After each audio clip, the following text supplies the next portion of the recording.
Welcome to Unbound American Stories, the channel where we uncover the lives of the extraordinary figures who shaped our nation, often from the shadows. These are the voices that history textbooks sometimes overlook, the rebels, thinkers, and visionaries who dared to challenge the status quo and change the course of America. Today's story is about the amazing life and accomplishments of Frances Perkins, a woman who was responsible for building the foundation for America's safety net after the Great Depression. The information in the video is based on AI-generated research and is designed to spark your curiosity. Think of it as the beginning of a conversation, not the final word. If you're conducting serious research or preparing work for publication, we encourage you to dig deeper into peer-reviewed academic and historical sources to confirm the facts. On to Frances Perkins. Frances Perkins, the relentless reformer who built America's safety net. The year was 1935, and America was on its knees. The Great Depression had left millions unemployed, homeless, and desperate. Factories stood idle, banks had collapsed, and families were selling apples on street corners just to survive. Then, on August 14th, President Franklin D. Roosevelt signed the Social Security Act into law, a lifeline for the elderly, the disabled, and the unemployed. It was a revolutionary idea that the government had a responsibility to protect its citizens from poverty and despair. But behind this landmark law stood a woman few Americans knew, a quiet, determined reformer named Frances Perkins. She was the first female cabinet member in U.S. history, the Secretary of Labor, and the architect of the New Deal's most enduring programs. Her story is one of grit, compassion, and quiet revolution, a tale of how one person can change the course of a nation. Frances Perkins didn't seek the spotlight. She wore three-cornered hats and spoke softly, but her ideas were radical. She believed that workers had a right to safety, dignity, and economic security, ideas that were considered dangerous in her time. From the ashes of the Triangle Shirtwaist Fire to the halls of the New Deal, she spent her life fighting for the voiceless. This is the story of how she built America's safety net. Frances Perkins was born Fannie Corley Perkins on April 10, 1880, in Boston, Massachusetts. Her family was middle class, educated, and deeply rooted in New England tradition. Her father, Frederick Perkins, ran a stationery business, and her mother, Susan Bean Perkins, was a descendant of colonial settlers. They instilled in Frances a strong sense of duty, education, and moral responsibility, values that would shape her life's work. Growing up in Worcester, Massachusetts, Frances was a bright, curious child who devoured books and excelled in school. But it was at Mount Holyoke College, a progressive women's school, where she found her calling. She studied physics and chemistry, but it was a course on American economic history that changed everything. Her professor, Anna May Soule, assigned students to visit factories and observe working conditions firsthand. What Frances saw shocked her. Children as young as 8 worked 12-hour shifts in dim, dangerous mills. Women labored in sweatshops for wages that barely kept them alive.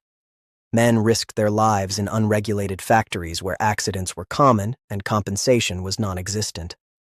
She later wrote, "I felt I must do something about the conditions under which these people worked and lived."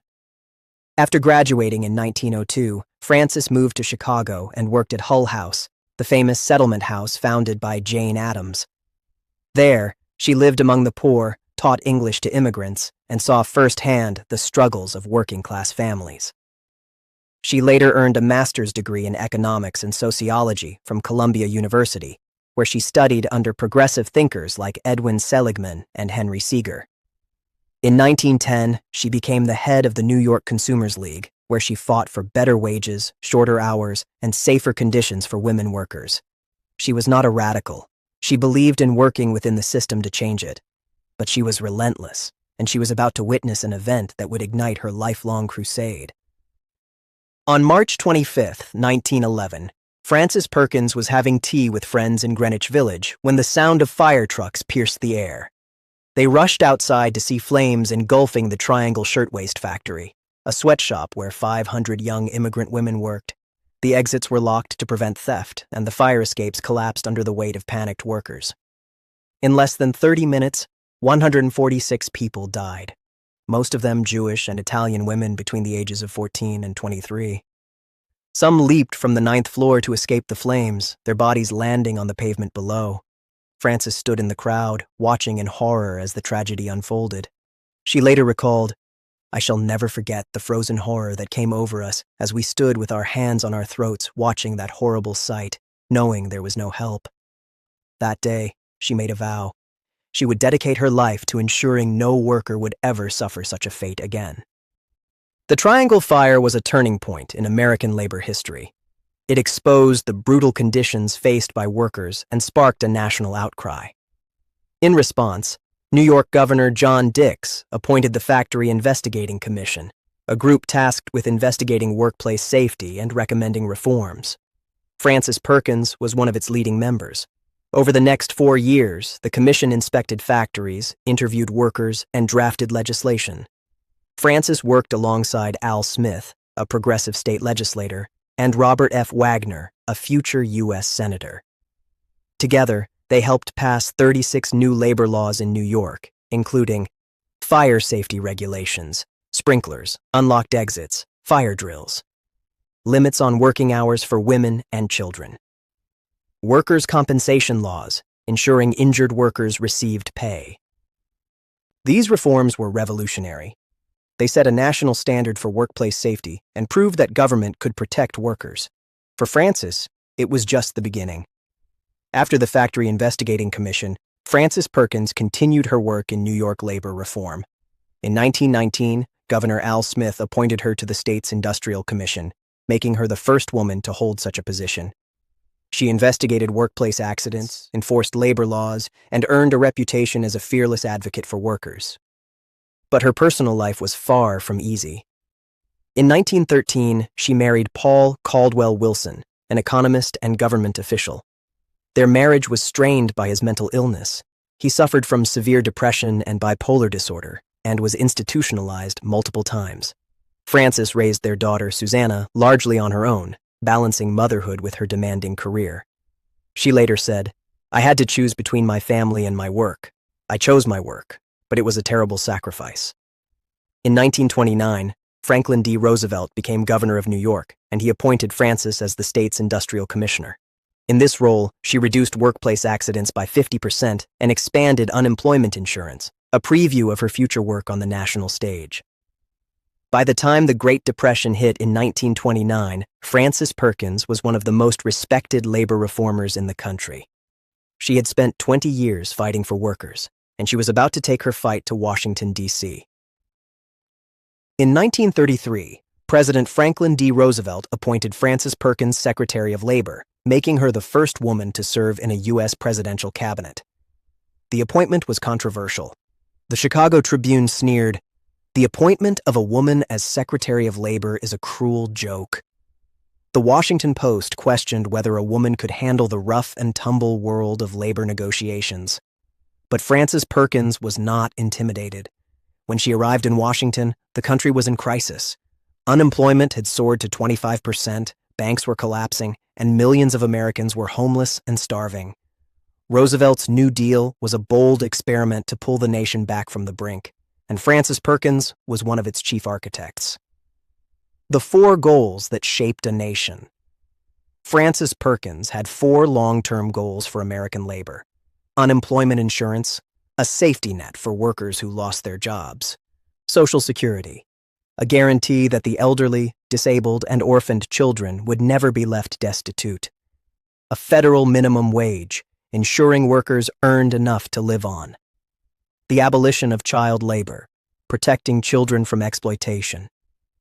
But turning these ideas into reality was no easy task. Congress was deeply divided, and many lawmakers, especially Southern Democrats, opposed federal interference in labor markets. Business leaders howled that her policies would destroy the economy. Even some labor unions resisted, fearing government intervention would weaken their bargaining power. Frances Perkins was undeterred. She worked 18-hour days, negotiating with lawmakers, drafting legislation, and rallying public support. She was a master strategist, knowing when to compromise and when to stand firm. One of Frances Perkins' greatest legacies is the Social Security Act of 1935, which created America's first old-age pension system, unemployment insurance, and aid to dependent children. Today, Social Security is one of the most popular and successful government programs in U.S. history, but in the 1930s, it was revolutionary. The idea of a federal safety net was controversial. Many Americans believed that poverty was a personal failing, not a systemic issue. But Frances Perkins argued that economic security was a right, not a privilege. She traveled the country, speaking to workers, business owners, and lawmakers, making the case for why Social Security was necessary. When the bill finally passed, it was a landmark achievement. For the first time, Americans had a guarantee that they would not spend their final years in poverty. But the program was far from perfect. To secure its passage, Frances had to make painful compromises. Farm workers and domestic workers, many of whom were Black and Latino, were excluded from Social Security. This was a deliberate concession to Southern Democrats, who feared federal benefits would disrupt the racial hierarchy of the Jim Crow South. The program was funded by payroll taxes, which meant workers had to pay into the system before receiving benefits. Despite these flaws, the Social Security Act laid the foundation for the modern welfare state. It was a triumph of persistence and principle, and a testament to Frances Perkins' ability to navigate Washington's political minefields. In 1938, Frances Perkins achieved another historic victory with the passage of the Fair Labor Standards Act, FLSA. This law established a federal minimum wage, 25 cents an hour, about $5 today, a 44-hour work week, later reduced to 40 hours, overtime pay for workers who exceeded those hours, regulations on child labor, banning most employment of children under 14, and hazardous enforced labor laws for those under 16. The FLSA was a direct response to the exploitation Frances had witnessed her entire career. She had seen children as young as 6 working in coal mines and textile mills. She had seen women working 80-hour weeks for wages that couldn't feed their families. The FLSA was her way of saying, no more. But the fight was brutal. Southern lawmakers, who relied on cheap labor for their agricultural and textile industries, fiercely opposed the bill. Business groups warned that it would bankrupt the economy. Even some labor leaders worried that a minimum wage would discourage collective bargaining. Frances Perkins refused to back down. She spent months negotiating with lawmakers, making concessions where necessary, but never compromising on the core principles. When the bill finally passed, it was a triumph for workers' rights and a testament to her persistence. Frances Perkins was not just a labor reformer, she was also a champion of civil rights.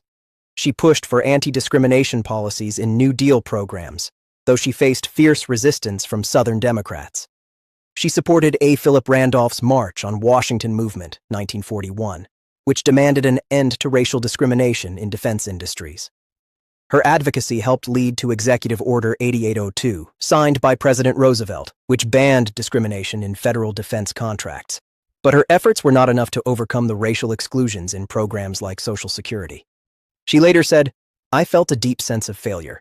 We had created a system that left out those who needed it most."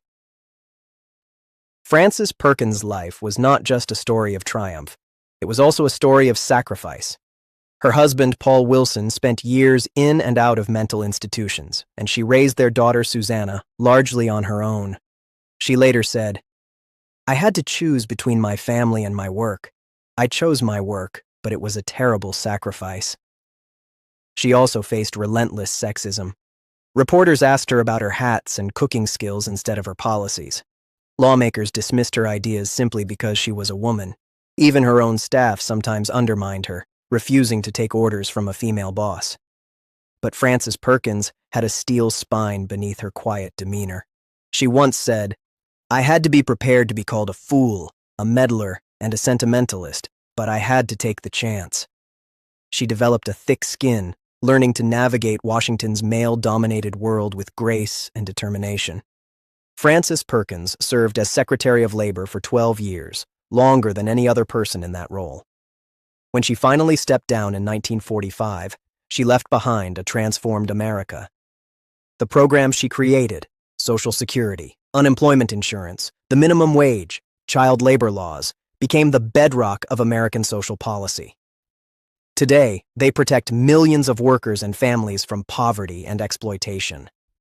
But her legacy goes beyond laws and programs. Frances Perkins proved that one determined person could change the course of history. She showed that compassion and pragmatism could go hand in hand. And she demonstrated that women belonged in the halls of power, even when the world told them they didn't. After leaving government, she taught at Cornell University, where she inspired a new generation of social reformers. She wrote books, gave lectures, and continued to advocate for workers' rights and universal health care until her death in 1965, at the age of 85. Frances Perkins' story is a reminder that progress is not inevitable. It is fought for, law by law, vote by vote, life by life. She was not a flashy leader. She did not seek the spotlight, but she was relentless in her pursuit of justice. She believed that government had a moral obligation to protect its most vulnerable citizens, and she spent her life making that belief a reality. So the next time you receive a paycheck with overtime pay, or collect Social Security, or see a child playing in a park instead of working in a factory, remember Frances Perkins. She was the woman who made it possible. And the next time someone tells you that government can't make a difference, tell them about Frances Perkins. She was the relentless reformer who built America's safety net, and she changed the country forever. If you enjoyed this episode, please like the video and subscribe to the channel so you don't miss our next story. Who should we uncover next? Did we miss an important fact? Did we get something wrong? Let us know in the comments. Thank you for listening, and until next time, keep the flame of curiosity alive.